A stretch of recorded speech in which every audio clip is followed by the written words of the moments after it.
for bees. So the state rules require that you have a minimum of 6 hives per property, or for 5 acres. You have to have 5 acres minimum, 20 acres maximum, and there's really no wiggle room on that. If you live there and they have a homestead, you lose that homestead acre. So if you're going to live on the property, you need 6 acres because they don't count the homestead acre except for Parker County. Someone in Parker County sued Parker County Appraisal District and they let them count that acre, but that's the only county I know of. So if it's just raw land, 5 to 20 acres, if you live there, you need to have another acre. Where the local rules come in is each county is allowed to decide what's called the degree of intensity, and that dictates how many hives are on each county. Most of the counties do it this way. 5 acres requires 6 hives. Every 2.5 acres more, you have to add a hive. So it's 7.5 acres, it's 7 hives, 10 acres is 8, so on and so forth, till you get to 20 acres and it's 12 hives. Tarrant County requires you to have 6 hives no matter what. So this is how I got into this. I was telling Billy back there, my parents had about 14 acres in Tarrant County and they were paying over $6,000 a year in property taxes, and that was about 8 years ago. And I put 6 hives there and that tax bill went to $240 a year. So I said, I need to be charging for this. I couldn't talk them into paying me. So the other rules for this are the length of time the bees have to be on the property. They're required to be there 7 months out of the year on your property. Most counties want the paperwork turned in by the end of April. Most counties will also give you a month of grace period because June 1st, if we put bees out there before June 1st, there's 7 months as long as those bees stay there the rest of the year. There are some migratory beekeepers. I'm not one of them, but there are some around here. They'll pick their hives up about this time of year and they send them out to California to pollinate almonds. That's just too much work for me. That's a whole different animal. I was telling Billy, I don't manage the bees to make honey. I don't make much money on honey because that's a much more intensive management on my part. If I take honey from them, I've got to go back and visit them again and feed them again. It takes me about 3 to 4 weeks to visit all my hives. I have about 500 something hives right now, 65 different customers, places, and so forth. It's a lot of miles, a lot of visiting, a lot of sugar, a lot of fuel. So I don't get paid to make honey. I'm trying to just keep them alive. So this is kind of what the hives would look like on your property. If you're welcome to, these are new, so there's nothing nasty. This is brand new. You can smell the wax. They coat that with wax if you're just curious. So that's called a honey super. And I don't know if y'all want to see one of these. This one is a little bit used, but there's nothing, that's a used one. We used to have bees on our property and our hives that looks like this. Right, so I don't know if y'all could, you're welcome to come check this stuff out later or whenever. You don't smell wax? Smell the wood, yeah. Well, I promise there's a little wax there. There's a lot of uses for wax. People do all kind of weird stuff with it. Is it worth it to do it? So it's not uncommon for someone to call me like has property up in like Gordonville or kind of remotely.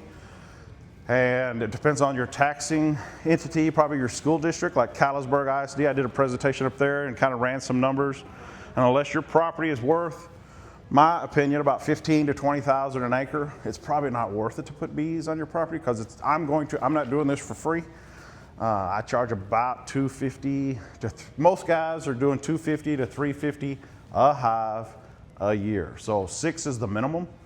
And if the minimum price is about $300, that's $1,800 a year you're going to pay me or someone like me. Maybe if it's based on distance. If you're close to me, then it'll be cheaper. If you're way further out, it's going to be higher. So just depends. But if you have property in Denton County or Tarrant County, it gets to be worth it pretty quick, because the value in the properties down there is much higher than what some of the values of the property, especially if you're remote, somewhere way out in the sticks somewhere. To do any kind of ag exemption, you got to have 5 of the previous 7 years in ag production, if you don't know that. So bees count for ag production as long as it's 5 to 20 acres. If it's over 20 acres, then you're probably going to have to get cattle or hay or something else. Now, here in Cook County, they're real friendly. I've got a couple properties that are like 25 acres, but they let those people kind of blend things. If you have a cow out there, that cow counts for like 5 acres, and then you can do the other 20 with bees. So you can kind of, I just tell everybody you need to talk to the county and confirm. Whatever they say, that's what you got to go by. So if you have more than 20 acres, you might still be able to use the bees, and then, but you're going to need something else. You also, a lot of people do the bees and then they transition to wildlife, and then they fire me, and then they do it for free, so, or on their own. Okay, what other questions? I'm just going to spend about 10 minutes on the bee stuff, so I don't know. Just one box is essentially the one hive. Well, no, so yes and no. So let me just show you real quick. If this were on your property, my job is to manage the space that the bees are living in. So I would bring out one box like this. This is called a deep. And this is the base. And then there would be a lid here. I didn't bring the lid. And I would pretty much start it like this, and there'd be a lid, and then I would come back and add, as they grow, I add more boxes. So that's one, though. We're going to have 6 hives, because we're doing this for the ag exemption. Sure. So if we have 6 hives, it might start as just one box like this. Right, but this always counts as just one. Okay. Each stack is one. Is one. So there's 2 boxes. That's only one colony, though. Okay. One hive. Okay. So I would need 5 more of these side by side by side. I'm not bringing that many for show and tell. So, No, that's what I wanted to Yeah, do. yeah, yeah. Box a hive.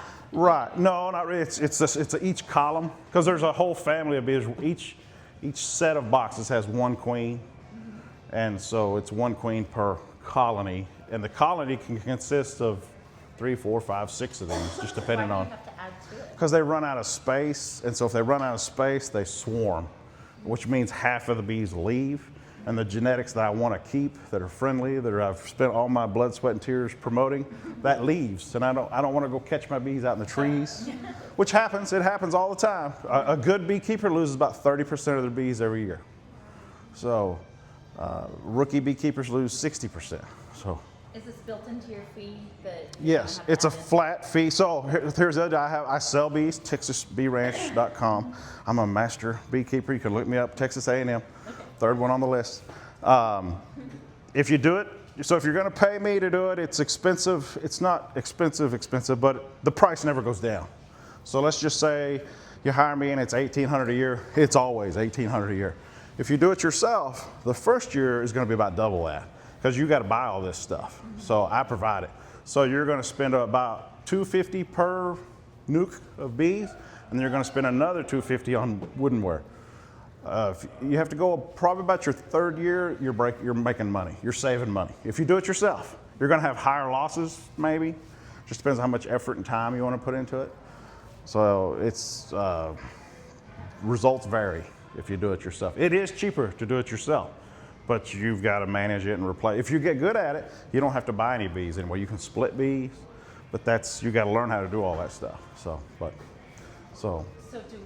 we get to keep the honey? You don't. that's another question everybody asks. So I can't guarantee you, it won't be in the contract that you get to keep the honey, but if I try to give everyone a bottle of honey every year.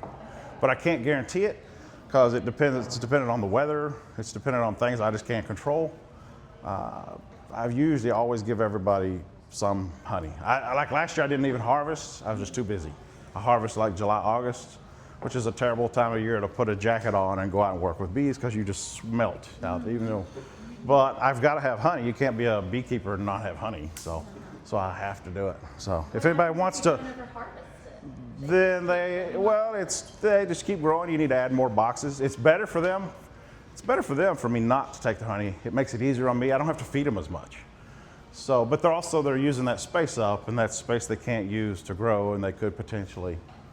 But no bees are alike. I can have 6 hives out here, and I visit them all the same. I treat them all the same. I'll have 6 different results. So I tell people, it's just like a step or 2 above sea monkeys. So I mean, you can do it all right and it not work. You can do it all wrong, and some of them will be just fine. I mean, they have lived on their own for hundreds of thousands of years or millions of years without us bothering them, and they've managed to make it along with us. So we're just manipulating them to take honey from them and gather resources from. They make more honey than they need, really, and we're taking that extra honey for our own personal use. So they're not giving it to us. They're not making all that honey for us. We just know they're going to make more than they need, and we try to take no more than. We don't want to starve them to death. I want them to be about 50 pounds going into winter. If I lift this box, I want it to be fairly heavy. So, does it benefit my property? Like, do the bees come out and pollinate? They will pollinate. I've had several people on properties that I've had on my parents' property. The guy behind us, he said he'd had some kind of raspberries or blueberries or something he was growing. And he said the year that the bees were there were the best blueberries they ever had. He promised me some blueberry jam. I never saw that blueberry jam, but there will be some benefit. Like with fruit trees too? Probably. I've had some customers that I've had to fire over certain things like that. He had fruit trees, and he was upset with me because my bees were not visiting his fruit trees. He even pulled a chair up and sat there for 8 hours. He said, I never saw one of your bees pollinate my tree. And I'm like, I don't think this is going to work, you know. So he said, you know, you got bad bees. And I'm like, well, I have bees all around you here too. So it's probably not the bees. It's probably the tree, you know. But nature will figure it out. But I have some high maintenance people like that, and I kind of weed those people out. So. Well, I'm not saying I'm high maintenance, but I haven't taken about this. No. There's a lot to dig into here. There is a local bee club if you want to go that way out. There's certain things on YouTube you can check out. There's some of that stuff is no good. But the problem with beekeeping for somebody that's new is you can ask 10 beekeepers how to do something and you'll get 12 different answers, and they all swear this is the one and only way to do this. And so as a new beekeeper, you're like, what am I supposed to do with it? I got a guy just texted me before I stood up here. He said, I want to send you a picture of what my bees are doing. So I've got to go interpret something based on a picture here in a minute. So like, what's going on with my hive? I don't know, man. So and it takes 5 years to break 5 out of 7. And you got to keep records. Yes. So normally you'll have a contract with someone. You'll take that contract and you'll submit that with your paperwork to the county you're in as proof that you're doing this. And the county here knows me by name. I know Daisy Watson and several of them. If they know I'm involved, and they're like, okay. They've even told me, we're not worried about what you're doing. We're worried about Joe Blow over here, who we don't know if he knows anything about this. So those are the people they're going to roll up on and kind of inspect. I've never had them inspect anything of mine. I've had them call me a few times and just say, we're here on this property. Where are these boxes? And they just couldn't see them. I had them hidden in trees or something. Imagining some random county person. Oh, yep, there's. Supposedly, down in Austin, they're coming onto people's properties with bee suits and they're opening boxes to verify you got bees. But in Austin, I imagine the property values are much higher, and it's revenue for the county, that Travis County or whatever county they're in, and they just want to make sure the people. I know people who have empty boxes on their property, so I wouldn't advocate for that, but I know there's people doing it. So, and I'm not suggesting you do that, but it's happening. If you wanted to start it on your own. It seems like Get a bee jacket first. Yeah. Would you recommend waiting to file? No. Like, how intimidating does this sound? Because I know people who have lost their Oh, yeah. hive due to the freezes because they Sure. didn't monitor. So you've got to get comfortable. Having bees is losing bees. You are going to lose bees. And then when I first got into this 15 years ago, it bothered me to my core that, oh my God, what did I do wrong? I did something wrong. And now I lose bees. I'm like, oh well, on to the next one, you know. So you got to get comfortable. This is not like raising cattle. You know, if you lost 30% of your cattle every year, you'd be like, oh my God, we're doing something terribly wrong here and we can't sustain this loss. I can take one hive and create 10 new hives in theory. So they're very. Can you do it from your own hives? Yes. Let's say I have 5 that are doing really good, but this one did not, so then you just pull out of there. You'd probably kill the queen and the one that's not doing good and try to restart them with one of the others, or you buy a queen. There's so many different ways to do it. You would want to do a split probably. Maybe there's something hygienically wrong with that queen, something like that. So here's what you don't want to do. Sometimes it may not make sense to do the exemption for the money savings, but you don't want to lose an exemption. If you lapse, they're going to make you pay 2 years of what's called rollback taxes, and it's going to be as if you didn't do anything, and you're going to pay basically 3 years worth of taxes at full price. So when weighing some of these costs, it's like, well, this doesn't make sense to me, but it's still cheaper than taking the rollback penalty. If someone started their own hive and then they realized that they took on more than they could chew, could they help you? Are you talking? This sounds like a personal question. No, it's one of the things that my parents have some land out on 2121, and it's one of the things that my husband and I have bounced around for in the future. Yeah. I do take some on like that, and usually if it's your equipment, I usually give you a little bit of a discount if it's your boxes and you try to do it. We have to time that on the time of year and kind of make sure we're the right time of year for all that. As far as getting into it, I think it's just something you got to jump into and do it. It does seem intimidating looking at it from the outside, but you just got to jump in and give it a shot, I think. But that's easy for me to say. That's how I did it. I wished I had jumped in earlier and didn't wait for so many years of reading books and because a lot of it you just can't. Even on watching YouTube videos, I offer a deal where I bring the bees out to you, and you got an hour of my time. I help you set them up. I show you. Can you see that? Can you see that? And I always ask them, what's your eyesight like? There's some small stuff you need to be able to see. So, but if you have somebody just to say, what am I looking at here? Because you just don't know. Being a rookie, you just may not know what you're looking at. Yeah, we want the land just sitting there waiting for houses to be built. So we want to be able to take it. And that's what I hear a lot of. I hear, I've got this land. I'm not going to move there for years. I don't want to build any fences. I don't want to have to water anything. Bees are the way to go. You don't have to fence anything off. And you just set them up and let them go. No electricity. There's not going to be a vet call. Your bees aren't going to wander into your neighbor's property. I mean, they might, but no one's going to, I have a bee over here with a broken leg. We'll smush it. Let's go on. So I don't know what to tell you on that. So, all right. So you want to move to septics now? Sounds good. Yeah. All right, because we only got so much time. Tell me if I'm way off on time here. And a lot of this stuff goes together just for that reason. I've got this land over here, and I need some bees on it, and then I'm going to build a house. And so when you're ready to build a house, call me. I've got Mr. Beck's there. I've done that with him and several other people. So same thing, rules. There are state rules for septic, and there are local rules for septic, and they're very much kind of opposite of each other. So the state rules, I'll give you some examples. The state rules are the ones that are kind of like the guidelines, but then the local authority can make those guidelines stricter. For instance, the state rule, there's a state rule you can find in this book. I get this call all the time.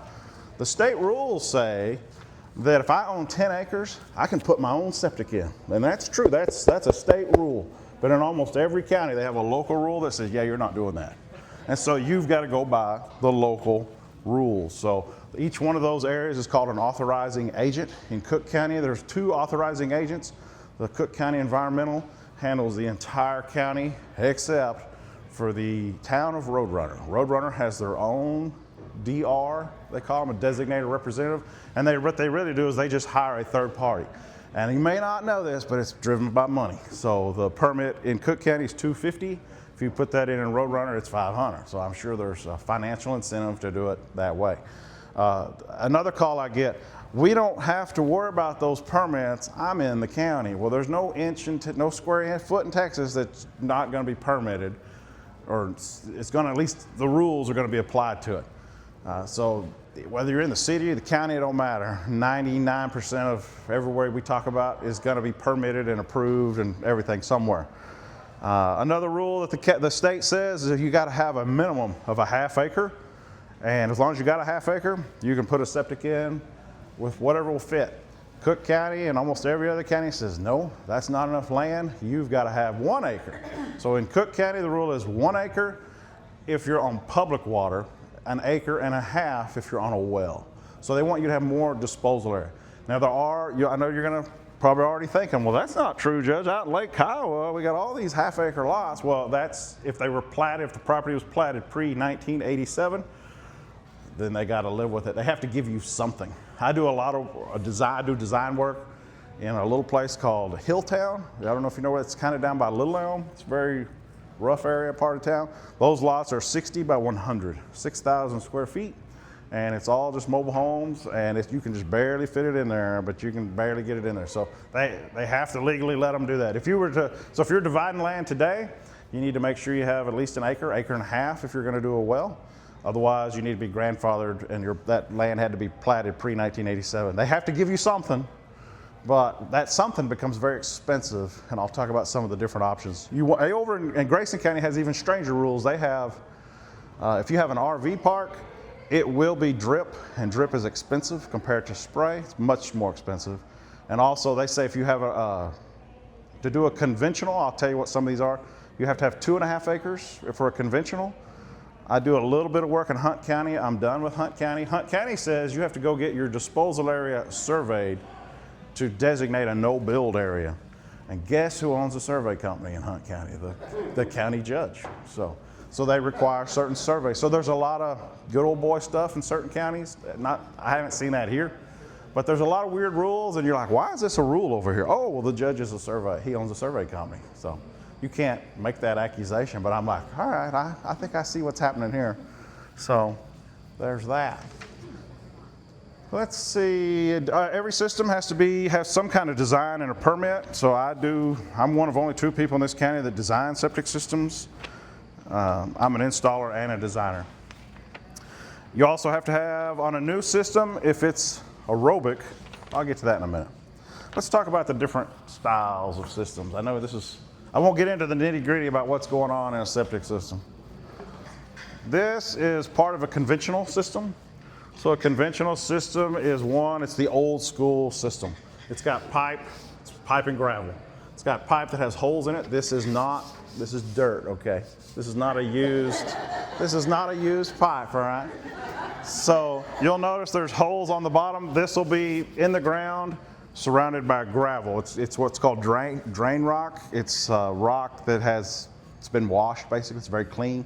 That rock is put in a trench of a certain length. The length is determined on the size of the house. Just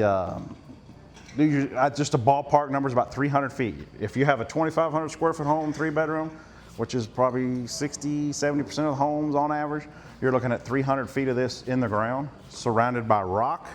You got to have 12 inches of rock here. This has to have 6 inches of rock below it, and a couple inches above it, and then there's a geotextile fabric on top. That keeps the dirt from getting into the rock. The rock is there just to hold this space open so that the water can come into the pipe and then absorb into the soil. So about the year 2000, almost everything was this. In about 2000, they came up with aerobic systems, which some people hate. I find that interesting too. I'll get a phone call and it says, I don't want one of those aerobics, I want a conventional. I said, well, that ain't up to me or you. That's up to the soil you have. If you don't have the right soil, then you're getting an aerobic. So there's 3 basic types of soil. They're just called class 2, class 3, class 4. Class 4 is a clay soil, and clay is very tight and it does not let go of water very well. I would estimate about 80% of this county is clay. And when I say clay, I don't mean at the surface. I mean, what is it 3 feet down? So if it's sandy 3 foot down, then you could probably do a conventional. If it's clay, it could be sandy as can be for the first foot, and then it turns to clay a foot later, this won't work. And I see them all the time where people either put them in illegally or grandfather them or something, and they just quit working after. This has a lifespan of about 30 years, and then this field is not going to work anymore, and that's normal. So there's an exchange of oxygen. There's oxygen in the soil, and where the bad bugs and things that are coming through your water, they are consumed by that oxygen in the soil. And as a result of that, it makes what's called a mat, a mossy mat that over time seals that rock off to where that water now can no longer leave this trench. How long does that take? That depends on how much water you're putting in the system, how big is the system, how old is the system. There's a lot of variables there. I would say about 30 years on average, and then that system's done. And when I say the system's done, I just mean we're going to have to replace this. But if it's clay soil, the local inspector is not real keen to let you put this back in, because if you were starting from scratch, this would never be permitted to begin with today. So that moves you to aerobic systems. There's 2 kinds of aerobic systems. There's aerobic spray, which is this. It's just a sprinkler head. Notice it's purple. It's supposed to be purple. Purple is an indicator of reclaimed water.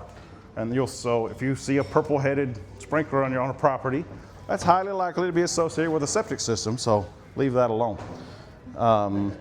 There's also aerobic drip.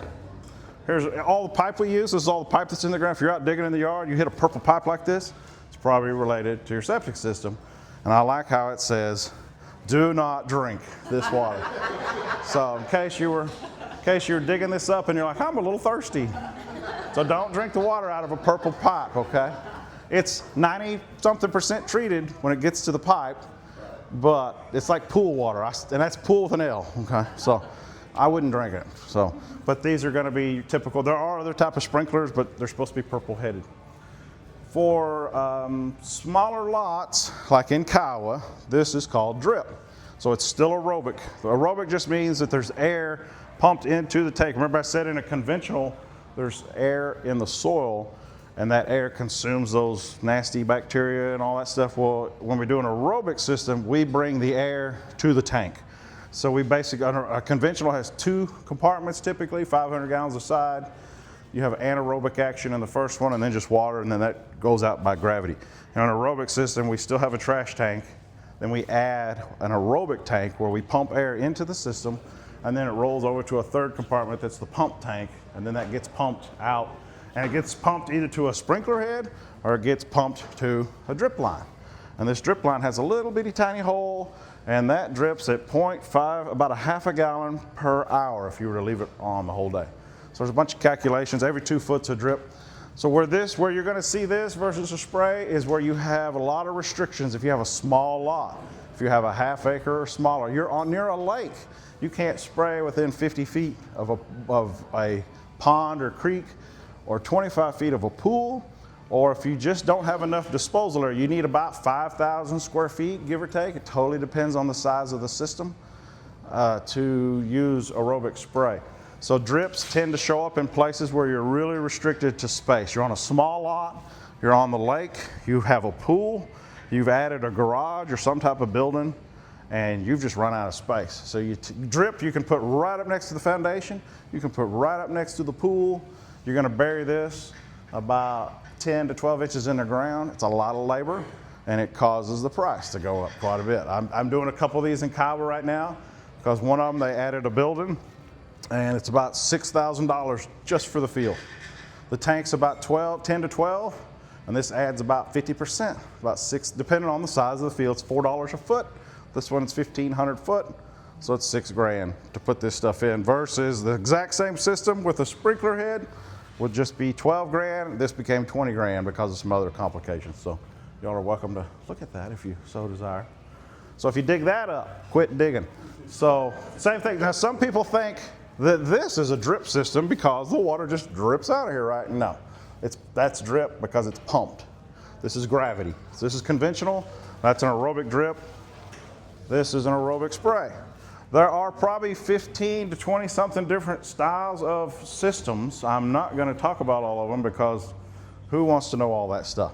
But there's ET beds, there's pumped fields, there's LPD, low pressure dose, there's mound systems, and these all have their place. There's all sorts of ways to do it. You would just have a really special need for one of those systems, and I'm just not going to bore you with all that. So it's because you're limited. If you do like an ET bed and a conventional are exactly the same, except they're not going to give you credit for. I just said you can't put this in clay, but if it's an ET bed, you can. And you're thinking, well, what's the difference? Well, if it's an ET bed, if you have like a garage out on a piece of property, and I just need a toilet. Then you're going to sign an affidavit that says, I pinky swear promise I'm not going to use more than 20 gallons per day. And then we're going to design a system that will, in clay, that will absorb 20 gallons per day. And it might only need 50 feet of this, but it's not going to work for a house. You can't pull your RV in there. You can, people do it, and then there's a call. This ain't working no more. Like, well, you can't move people into your garage and live there full time. This is not designed for that. This is just grandpa needs a place to use the restroom out at the old barn or whatever. So somebody be like, well, so-and-so put that in. It looked just like a conventional. Well, it might be, but it's considered an ET bed. It's not. It's the same, but it ain't the same. So what kind of questions might you have for all that? Also, you have to have a 2-year maintenance agreement for an aerobic system. Let me see. 2 years for parts are typical for a new install. You are required legally to have a maintenance contract for whether it's an aerobic drip or spray. That's another reason people prefer conventionals. There's no maintenance contracts. Same thing with LPD. LPD is basically a conventional but with a pump because you've got to go so much further. Instead of 300 feet, you need 600 feet, and they just don't trust the gravity to push it 600 feet. So you're going to get a pump. That pump will go out eventually, but there's no maintenance contract. I'm doing an LPD in Flower Mound in a couple months, I think. Well, maintenance contract's about $300 a year. We did some inspections today over in Woodbine, found several things that we wouldn't have found. They were new, like we had a light on and a compressor was bad or something's going on. So it's just stuff you may not notice. It's supposed to help you find problems before they really become problems. So septics, there's different sizes to septic systems. That's really driven by the number of bedrooms and the square footage, not by bathrooms. And I don't care how many bathrooms are there, how many people can live there. You know, you can have a 3-bedroom home with, 10 bathrooms, and you're really only going to be able to have so many people live there. And it's we people who generate septic sewage. So the more bedrooms a house has, the more square footage it has, it's probably going to have more people in it versus something small. So. What's the name of your septic company? All Outdoors Texas is my septic company. Like I said, a 3-bedroom, 2,500 square foot or less is going to need a 500 gallon per day system, and that's sized on the size of the aerobic chamber. I charge about $11,500 for those, and then it's about $1,000 for every size up. A 600 is $12,500, at 840, on and up. An 840 can handle like a 4 or a 5-bedroom home up to about 5,500 square feet. Now there's a book. Everything I'm saying is what I do. If it's a 4-bedroom home, I recommend a 600. The book says you can do a 500, but the book specifically says 480. Nobody makes a 480, but that number means that half the houses that they put that to, half of those were good and half of them failed. So I say, well, we're doing a 600, and I'm not just trying to get another $1,000 out of you. I just don't want to put a system in that's 95% at capacity. Because I did one over in Pottsboro and I regret it. I'm having to go over there all the time and clean. It's a drip system, and it's 2 tiny homes put together. And I was able to talk Grayson County into doing a 500 gallon as if it was a 3-bedroom home, because it's like a detached bedroom just because of the situation. And I'm over there all the time because there's 6 people living there, and it's overloading the system. And the homeowner, it's just a rental property. He would not go for a larger system. So he's saving money, but I'm charging him $150 about every 2 months to go over and clean filters. So he should have gone with a bigger system. So other than that, I think that's all I've got. I do inspections for people. We just did a realtor inspection. I recommend that the owner, whoever owns the house now, pay for the pump out. That's just my own recommendation. That way, once it sells, that way the new owner kind of starts from scratch, I guess. I go see them. We saw the one over is in Decatur, and they was all kind of fire ants. You'll see fire ants gather around the septic, the compressor. That usually kills the compressors. They're missing a sanitary tee, which is a PVC connection that's in the tank. That's pretty common. I don't know if they knock it off. I don't know how it comes off, but it's got to be there. It wasn't there. I see all kinds of interesting things. But on a conventional system, there's not much of an inspection you can really do, because the part that's got to work is buried in the ground. And unless you want me to just dig the whole thing up and say, yeah, that looks pretty good, now you have to pay me to put it all back. I don't think you want to do that. So if it's a conventional system, all you can really say is that the tanks are good. I can put a mirror in the tank and say, yeah, I didn't see any major cracks. A lot of times on conventionals, you'll see root intrusions, like big balls of roots. And I got to go in and pull the lid off and cut all the roots off. On aerobic stuff, it's a lot of controls. Are the floats working? Does the pump look okay? It's way easier to inspect an aerobic system for me. A conventional, the people who live there, they know if it works or not. They know if water is backing up into their house. I'm not going to know that. So I don't think I'd spend a lot of money on a conventional inspection. But there's some lenders, I don't know if it's VA loans or somebody requires septic get inspected, and I don't know if your home inspector will do that or not. I did one in Roadrunner of all places. He said, dude, I've got to have you go out and inspect this. And it was just a small, low-priced property. And I told him, I said, I'm not going to be able to tell a whole lot. It's a conventional. And he said, I don't care. I've just got to have a piece of paper that says somebody looked at it. And I said, well, all I'm going to say is at the time that I was there, it looked fine to me. I didn't see any water coming up out of the ground, but nobody lives there. There was nobody on the I don't know if the system works or not. I have no way of knowing that on a conventional. Because it's all about, is the water absorbing in the ground? I'm not going to be able to tell that by just walking around. Unless I just see water ponding up out of the ground, then I'm going to be like, no, there's something wrong here. So, but aerobic systems, you can tell some stuff with those on inspection. So Judge? Yes, sir. Yeah, say you have 2.5 acre property, got a 3-bedroom house on it, and you're looking to build a another house on that property with an aerobic, it's already got an aerobic system, but it's got a well on it. Yep. Can you put in another system if you build another house, even though it's 2.5 acres? Yes and no. Is the tract going to be under, are you going to replat it? In other words, you're going to put, how are you going to split it? Split a quarter, an acre and a quarter, acre and a quarter? Or is it going to stay all 2.5 acres under the same owner? Well, if you do, That's kind of what I'm thinking. I don't think they'll let you do an acre and a quarter and an acre and a quarter because you need an acre and a half for the well. So unless you have public water. If you have public water, you can take the one with the well and it'll be an acre and a half. And then the other one can be an acre if it's on public water. But if it's not on public water, I don't see how they would let you do that. So you would have to keep it as one tract. You can have multiple systems on the same property. A lot of people would try to cheat and just plumb the new house into the old system. That will overload that system and it'll start smelling funky and you won't like it. So more than likely, yes, but it just depends on where is the well. Because there's going to be setbacks from the well. How old is the well? If the well is pretty old and it was not pressure sealed with concrete, we need to be able to prove that it was pressure sealed. The setback, on a pressure sealed well, I can't spray or have the tank within, it has to be 50 foot. It can be no closer than 50 foot. If it's not pressure sealed, I got to be 100 foot away with the spray. So now I've got to get further away and I need more land. So it just depends on what the shape of the property is and all that other stuff. Or you're going to go to drip on the other, because you can get, I don't remember the number on drip, but you can get closer to a well, I think. I'd have to look it up. So it depends. But there are options. There are options, but it just, and like I say, there's all these rules, and then when it just comes down to it, you're like, hey, Mr. Inspector, I've got this situation. I interpret it this way, and then he may have a different interpretation. And this county, we all use the same book, and no one reads that book the same way. If you're in Denton County, there's no way they're going to let you do that. They're going to say, nope, you can't do that. You don't have enough land. Up here, they'd probably be like, yeah, that makes sense, you know.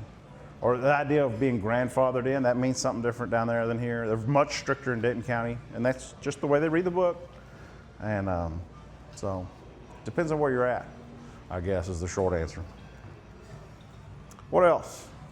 What's your preference, poly tank or concrete? I like concrete. Poly costs more, actually. It's a lot more labor. When you put a poly tank in, it's usually because I cannot get the concrete truck to the hole. I did one in Flower Mound, it was very steep, and the guy had a fence and trees and all kind of stuff. I just could not get it in there. And so we charged him about another $5,000 because of the poly. So poly, you have to put water in it as you put dirt around it, because you don't want it to bulge and you don't want it to sink. So it's plastic. Poly is just a fancy word for plastic. I prefer poly over fiberglass though. I've never seen a fiberglass tank that's more than 5 years old that hadn't started smushing in from the side. It gets smaller and smaller and smaller. The ground sinks around it. Right, you know, a 300 gallon, and then you can almost see the tears in the fiberglass, and I'm like, ugh, this don't look good. You know, I don't want this maintenance contract because this is going to go south soon, and I'm going to get blamed for it. But poly's good where you just can't get anything else in. Because I can bring that in with a skid steer. You can almost pick them up. They're about 1,000 gallon tanks, probably 200 pounds, 150 pounds. So they have their place, but I only use those where I cannot get a big rail truck or a boom truck or something up to the hole to set the tank. I've put in probably 100 systems. I've probably put 3 polys in, and it's just because I couldn't get anything else in there. They cost more, and it's just the labor, because I've got to use a lot more sand. It's a lot more stuff. So we use concrete at yours. I'm pointing at you. I use them a lot for lift stations. They're good for a lift station. Let's say, so here's something like at your place. Let's say you knew going in that you were going to build a second house. We would have oversized your first system. I'm just going to make up numbers and say, let's do each house needs 360 minimum, but maybe one of those houses is bigger, so that's 700 something. Let's do an 1,100, even though that's way overkill for the first house. And then when you build that second house, we put in a lift station, which is just a fancy way to say whatever goes into this tank, we're going to pump it to the big system. All the treatment's going to happen there, but we're going to pump it. It's probably cheaper in the long run, maybe. I'd have to do the math. Just depends. So I use poly tanks for lift stations sometimes. So we trap all the solids on this side, and then we pump the clean water out of the other side to the main unit. A lot of times you see that like mother-in-law houses. They put a mother-in-law house. I did one in North Lake, and we put a poly tank in and just pumped. And that's another thing. If they hadn't have put in a bigger system than what they needed, they had a 4-bedroom home, and they put in a 600 gallon per day system originally. If they had done the 480, that wouldn't have worked. You couldn't do it. You couldn't build the other house. So you'd either have to tear out the whole system and start over, which would be even more expensive. But they let us say that mother-in-law house was just a detached bedroom in that particular, and so it just added 120 gallons of need. So we went from 480 to 600. And the system that was in the ground was a 600. So that's why I like to put them in a little bigger than what you really got to have, because you don't know. And the other thing is, you're like, well, grandma and grandpa live here. We're never going to need this, but you're going to sell that house someday. And if you have a family of 6 move in or something, then what worked for grandma and grandpa don't work anymore. So, what else? You had enough of me? No, I got a training. Thank you. No, you're good. Well, thank you. Any other questions?